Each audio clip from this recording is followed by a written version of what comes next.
Hi friends, I hope you all are doing well. मेरे channel study cafe पे आप सभी का स्वागत है।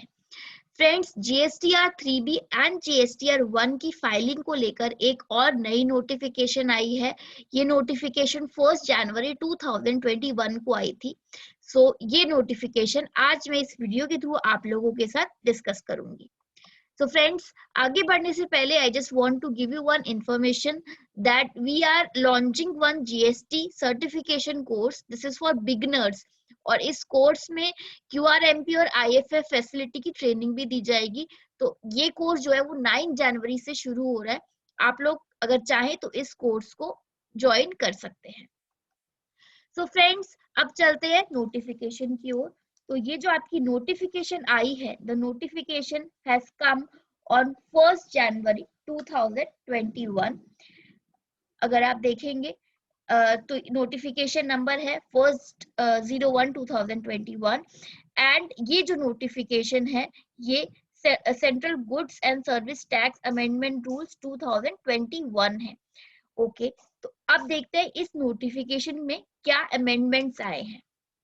तो फ्रेंड्स, सबसे पहला अमेंडमेंट तो ये है कि a registered person shall not be allowed to furnish the details of outward supplies of goods or service or both under section 37 in form GSTR 1 if he has not furnished the form GSTR 3B for preceding 2 months.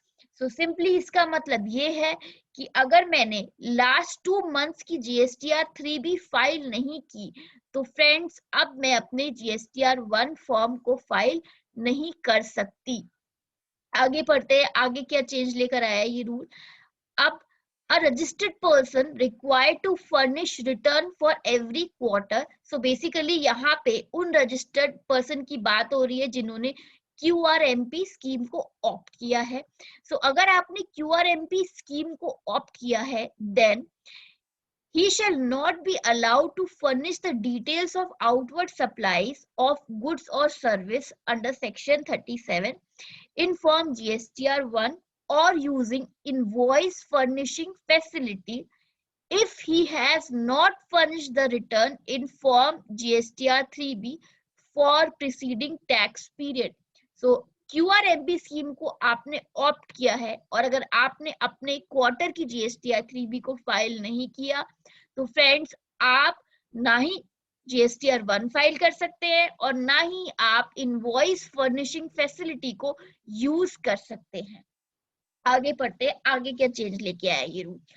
A registered person who is restricted from using the amount available in electronic credit ledger and he has to discharge his tax liability in excess of 99%.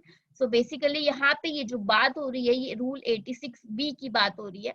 अगर आप rule 86B को समझना चाहते हैं तो आप मेरी पुरानी वीडियो देख सकते हैं, नीचे मैंने लिंक दिया हुआ है, आप उस लिंक पे क्लिक करके वो पुरानी वीडियो देख सकते हैं।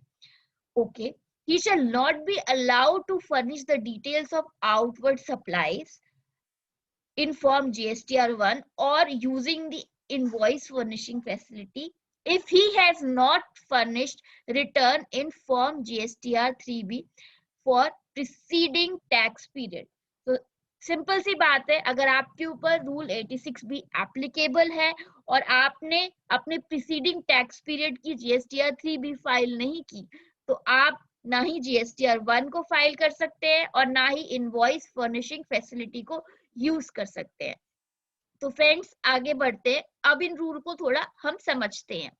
तो सबसे पहला जो रूल है वो ये कहता है कि GSTR 1 फाइल नहीं हो सकती अगर आपने GSTR 3B फाइल नहीं की फॉर प्रीसीडिंग 2 मंथ्स की।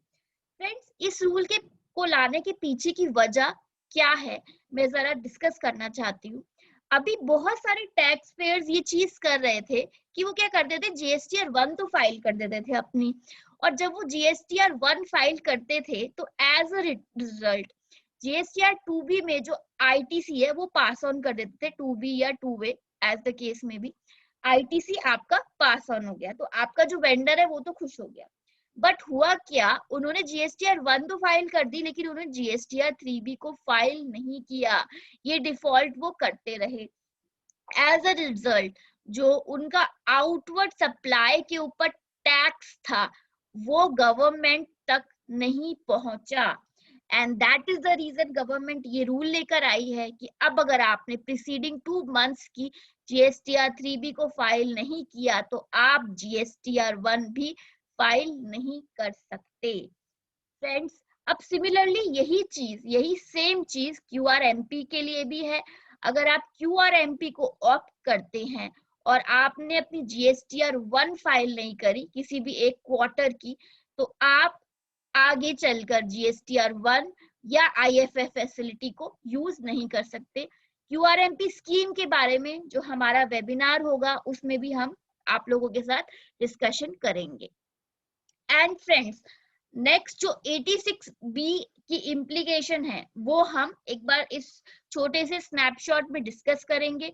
सो रूल 86B आपके ऊपर एप्लीकेबल तब होता है जब आपकी मंथली टर्नओवर 50 लाख से ज्यादा है और आप किसी एक्सेप्शन में फॉल नहीं करे। तो इसमें एक्सेप्शंस क्या क्या हैं, आपने अपने प्रीसीडिंग एनी 2 फाइनेंशियल ईयर्स में 1 लाख से ज्यादा का टैक्स पे किया है, आपको 1 लाख से ज्यादा का रिफंड आया है, आपने ई कैश लेजर के through 1% of total tax liability आपने कैश में पे किया है, या फिर अगर आप एक गवर्नमेंट डिपार्टमेंट है, आप एक PSU है, आप लोकल अथॉरिटी है, स्टैट्यूटरी बॉडी है, तो आप एक्सेप्शंस में फॉल कर जाएंगे और आपके ऊपर रूल 86 भी कभी एप्लीकेबल ही नहीं होगा।